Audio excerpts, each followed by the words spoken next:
तो जय परमेश्वर परम प्रभु तो परम पुरुष प्रणामी आदि सत्य आनंदमयी तो अखिलेश्वरी नमामि तो कौशलेश मिथिलेश्वरी और सिद्ध करेंगी काम तो वाणी वर्णन के प्रथम सुमैया बोल सियापति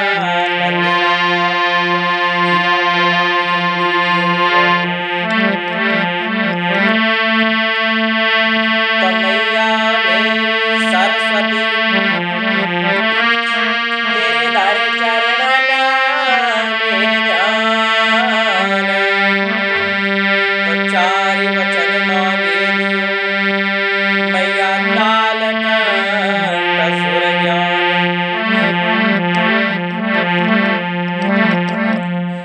तो राम जी के वनवास की तरफ आ जाओ थोड़ी देर में। जिस समय भगवान श्री राम का वनवास हुआ था तो कहते हैं कि गोस्वामी तुलसीदास जी महाराज कुछ नियम बताते हैं कि जैसे वधू को अपने ससुराल में रहना चाहिए और सास ससुर के कर्तव्य क्या होते हैं। किसी जब पराई घर की लड़की को लेकर के आते हैं तो उनके कर्तव्य क्या होते हैं और उस बहू के कर्तव्य क्या होते हैं।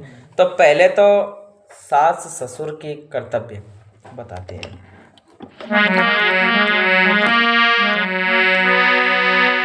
और परिधर और वधू घर आवे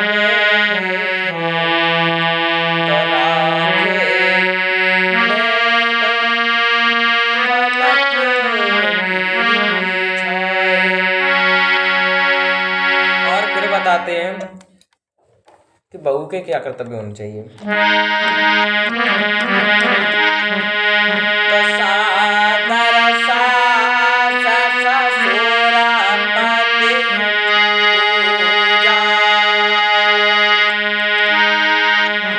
और इस से बड़ा कर धर्म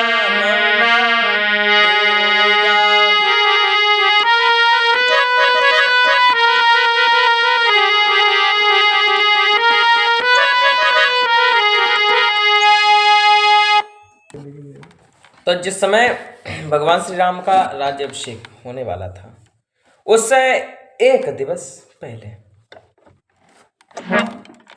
जिस समय मंथरा को ये बात पता चली कि राम का राज्याभिषेक कल प्रातःकाल होने जा रहा है तो अच्छा होने इसलिए जा रहा था क्योंकि एक बार दशरथ ने देखा कि अब हमारी काफ़ी उम्र हो गई है और भाई जब भूत जाएगा नहीं तो भविष्य आएगा कैसे। वर्तमान जो चल रहा है वो है और वर्तमान उस समय के राम जी थे। तो दशरथ जी क्या सोचने लगे कि भाई जब हम नहीं जाएंगे तो आगे राज्य कैसे बढ़ेगा। तो जब इन्होंने घोषणा करा दी पूरे राज्य में कि अब राज्याभिषेक होगा राम का तो जब मंथरा ने जब बात सुनी तो मंथरा रोती बिलखती महारानी कैकेयी के पास पहुंची। वैसे पहुंची काय को इसके पीछे भी एक वजह थी, कारण था। क्या कारण था कि राम जी इधर इनके राज्याभिषेक की तैयारी हुई, इधर सारे देवी देवता माता सरस्वती जी के पास पहुंचे कि मैया अगर राम जी राज्य में पड़ गए यानी अगर भगवान श्री राम राज्य के अंदर आ गए मतलब राजा बन गए तो वनवास बहुत कठिन काम है। वनवास एक राजा को शोभा वैसे तो नहीं देता है तो फिर रावण नहीं मारा जाएगा। तो इस कारण से उन्होंने सरस्वती माता से विनय की। वही माता सरस्वती उन मंथरा कौन थी? मंथरा दासी थी। और ये दासी कहाँ की थी? ये महाराज कश्मीर के राजा जो अश्वपति थे उनकी दासी थी। उनकी पुत्री जो थी उनका नाम था कैकई। कैकई का वर्ण जब महाराज दशरथ ने किया था तो उस समय ये दासी उन्होंने भेंट स्वरूप दी थी महाराज दशरथ को। कहा था कि ये कैकई के सारे कार्यभार को संभालती रहेगी। और जब उसी कैकई के कंठ पर जा कर के और उनकी बुद्धि को हर लिया।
तो जिस समय मंथरा की बातों को और कैकई जी ने सुना तो कैकई कान लगी, मंथरा पागल है गई है। एक बात बताओ, राम और भरत में मैंने कभी कभी भी भेद नहीं किया और तुम आज हमें राम के प्रति भटका रही हो। तो रानी कैकई जो थी वो कहने लगी कि सुनो, आखिर जितना हमें भरत प्यारा है उतना ही हमें राम प्यारा है, इनके प्रति हमें भड़काओ ना कैकई मंथरा। तो मंथरा कहने लगी, रानी सुनो मेरी बात, भड़काने को तो हम कुछ नहीं कह रहे, लेकिन बस इतना ध्यान रखो, अगर राम राजा बन गया तो कैकई राजमाता, कौशल्या राजमाता बन जाएगी, ऊपर से लक्ष्मण महामंत्री बन जाएगा और महामंत्री की माता और राजा की माता को कोई बुरा भला कह नहीं सकता। तुम रह गई अकेली, और जब तुम अकेली रह गई हो तो जी तुमसे दाना दार दराएंगी भैंसिया को। तो तासे रानी थोड़ी चतुर बनो, थोड़ी बुद्धि से काम लो। तो नारी की बात बड़ी अजीब हुआ करती है।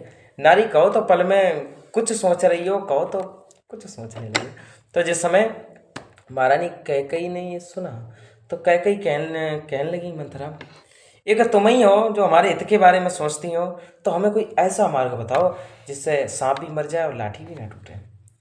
तो उसी समय महाराज कैकई की जो दासी थी मंथरा वो कहने लगी, सुनो, जिस समय देवासुर संग्राम, वैसे कहीं कहीं देवासुर संग्राम लिखा है, कई पुराण बताते हैं, यानी कि सीधी बात है, जगदीशा रामायण के अनुसार, कुछ लोग जगदीश रामायण कहते हैं लेकिन उसका नाम जगदीशा रामायण है। तो जगदीशा रामायण के अनुसार वो युद्ध देवासुर संग्राम नहीं बल्कि वो रावण के साथ युद्ध किया गया था, जिसमें महारानी कैकई ने रथ के पहिए में उंगली डाल दी थी। तो उंगली डाली थी तो महाराज दशरथ ने कहा था कि जाओ एक वरदान हमसे जब चाहो तब मांग लेना, एक वरदान, दो नहीं एक, जब चाहो तब मांग लेना। वैसे कहा तो उन्होंने ये था कि अभी ले लो, उन्होंने कहा नहीं अभी नहीं ले सकते, हमारा जब समय आएगा महाराज तब हम लेंगे, क्योंकि हम छत्राणी हैं और छत्राणी कभी अपने वरदानों को व्यर्थ नहीं जाने देती। हमें जब समय मिलेगा उचित तब हम आपसे मांग लेंगे। दूसरा वरदान ये था कि जिस समय ये कश्मीर पहुँचे थे, जिस समय इनकी आसक्ति उन कैकई पर हुई, तो इन्होंने महाराज अश्वपति जो कैकई के पिता थे उनसे कहा कि महाराज आप अपनी पुत्री कैकई का विवाह हमारे साथ कर दो। उससे पहले ये कौशल्या और सुमित्रा का वर्ण कर चुके थे। तो अश्वपति कहने लगे, महाराज हम तुम्हारे साथ अपनी बेटी का स्वयंवर नहीं करेंगे, विवाह बिल्कुल नहीं करेंगे। बोले क्यों नहीं करोगे? कहने लगे हम इसलिए नहीं करेंगे क्योंकि जो आप हैं, आपके घर में 2 रानियां हैं, वैसे तो इनकी 760 रानियां जगदीश रामायण के अनुसार है। तो कहने लगे कि देखो हम आपके साथ अपनी पुत्री का वर्ण नहीं करेंगे। क्यों नहीं करोगे? भाई हम राजा हैं, क्षत्रिय, क्यों नहीं करोगे? इसलिए नहीं करेंगे क्योंकि आपके राज्य का उत्तराधिकारी वही होगा जो आपकी बड़ी रानी का पुत्र होगा। हमारे पुत्री के पुत्र को क्या मिलेगा?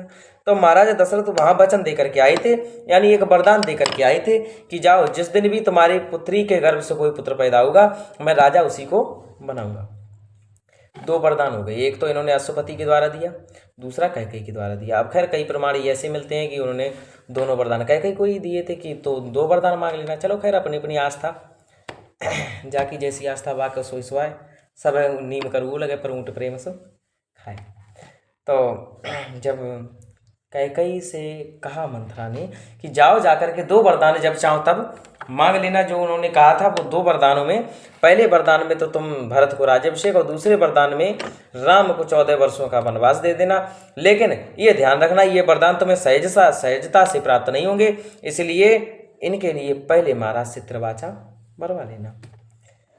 तो रानी सोचने लगी चलो सुबह ही कहें। तो कैकेयी बोली सुबह को वेट ना करो, जाओ जाकर के कोप भवन में लेट जाओ, जब राजा तुमसे पूछने आए तब तुम उनसे छल से बल से किसी प्रकार से जीतने मत देना, न तो हम नहीं जानते, हमारी तो चलो हम तो तुम्हारी दासी है और तुम हमारी दासी बन जाओगे।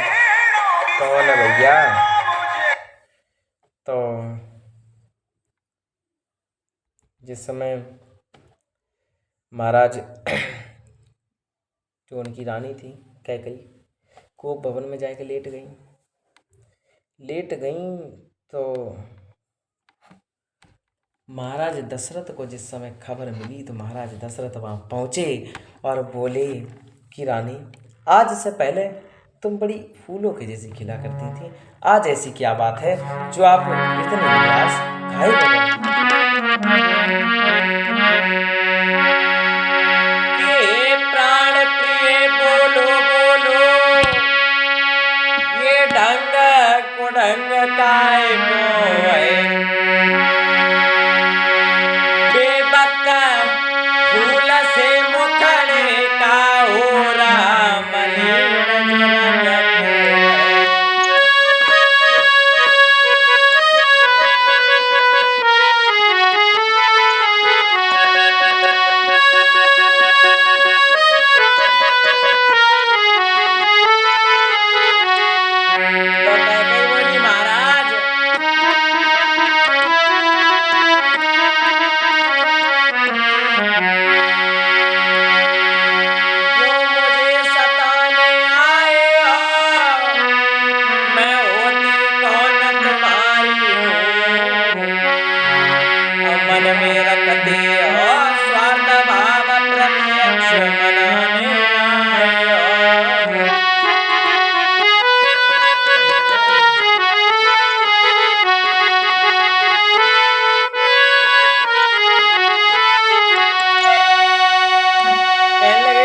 कि महाराज मन में स्वार्थ भाव रखते हो, हमें तुम्हें मनाने आए हो। सुनो, तुम नहीं जानते हो। क्या नहीं जानते हो?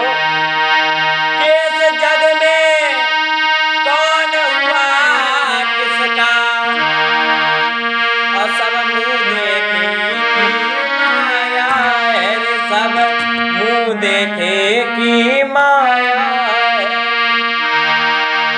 और बस वही तुम्हारी प्राण प्रिय जिससे पूरी चाहत है।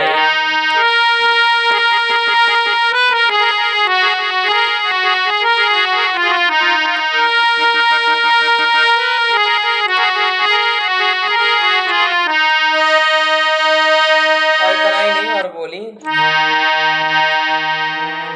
कि महाराज हमसे तुम्हें क्या मतलब है, हम पढ़े हैं तो पढ़े रहने दो, आपको तो सिर्फ वही प्रिय है जिसके पुत्र को आप राजा बना रहे हो, आप जाओ, हमें हमारे हाल पे छोड़ दो। तो महाराज कहने लगे आखिर ऐसी क्या बात है कैकेयी जो आज तुम इस कोप भवन में, और इतनी भाई तुम्हें कौन सी बात ऐसी लग गई? क्योंकि कल सुबह तुम्हारे प्रिय पुत्र राम का राज्याभिषेक है और आज तुम तो कहने लगी कि महाराज राज्याभिषेक तक तो ठीक है, अच्छी बात है, हमें कोई दिक्कत ना है, पर महाराज आज मुझे तुमसे वो दो वरदान चाहिए। कौन से वरदान चाहिए? तो बोली, तो एक नारी अपने महलन में और कह रही सजन से, कह रही देवर देवर सजन से, कह रही देवर देवर सजन से।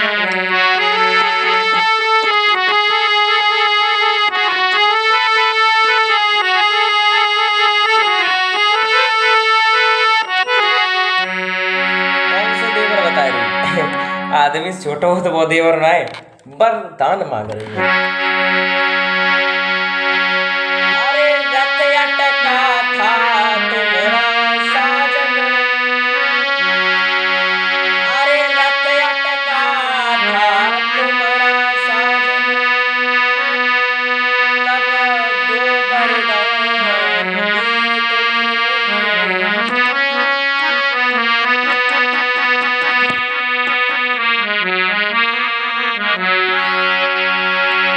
तो आज जरूरत है उन्हीं परों की, तो आज हमें दो बेवर। कौन से बेवर? जो ना है, जो घर को जो थानों पर जो बेवर ना है, बेवर। तो सजन से कह रही देवर देवर सजन से, कह रही देवर देवर सजन से।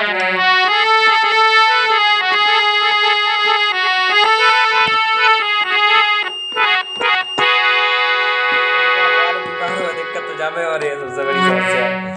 तो जिस समय कहा कहा थे, देखें, टेंशन मत करो। तो अब जिस समय, हाँ, तो जिस समय महाराज दशरथ ने कही कि तुम वरदान मांगना चाहती हो, चलो कोई बात नहीं। कहने लगे कि अब एक काम करो, तुम वरदान प्राप्त करना चाहती हो तो बोलो कौन सा वरदान प्राप्त तुम्हें चाहिए, सो बताओ।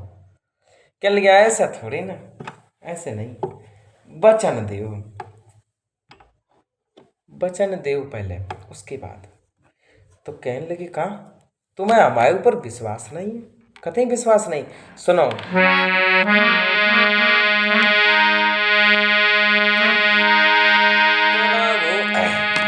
तरा गो